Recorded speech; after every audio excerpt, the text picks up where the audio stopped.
Hey everybody, welcome to Dude with a Fork.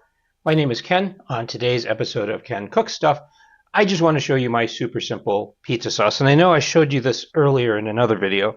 But anyway, I have this thing here, this note card on my refrigerator, and it's gotten wet. But anyway, this is like the super simplest, easiest recipe.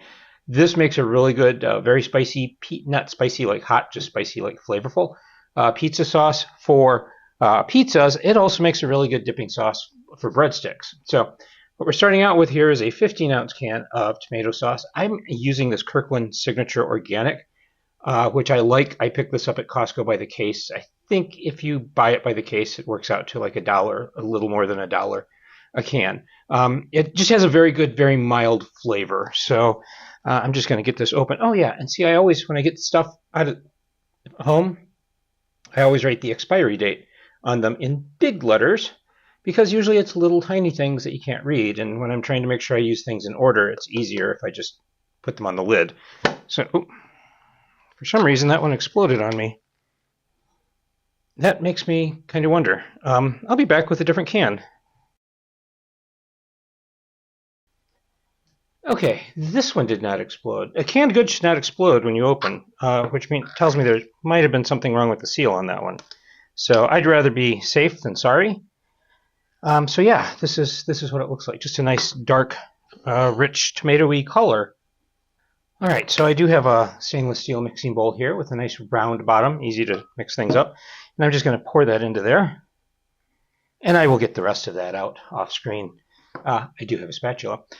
On this plate, I have 1 teaspoon of basil, 1 teaspoon of oregano, 1 teaspoon of Italian seasoning. I have half a teaspoon of granulated garlic, and these just go in,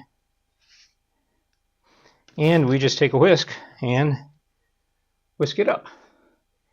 And this ideally works out better if you make it a day ahead of time, because all of these flavors will have a chance to meld.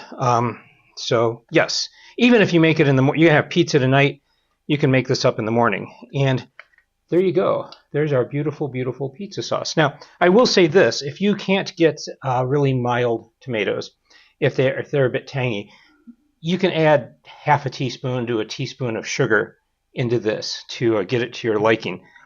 You know, let it sit in the fridge for a couple of hours and then give it a taste and see what you think. But anyway, I'm just going to put it into one of these containers like this and put it in the fridge, and I am going to make some my own kind of microwavy pizzas. So I will do that in a different video. And that's it, folks. As always, thank you so much for watching. Links to free printable copies of any recipes here are down below in the show notes. Please like, comment, or if you'd like to see more of this kind of material, subscribe.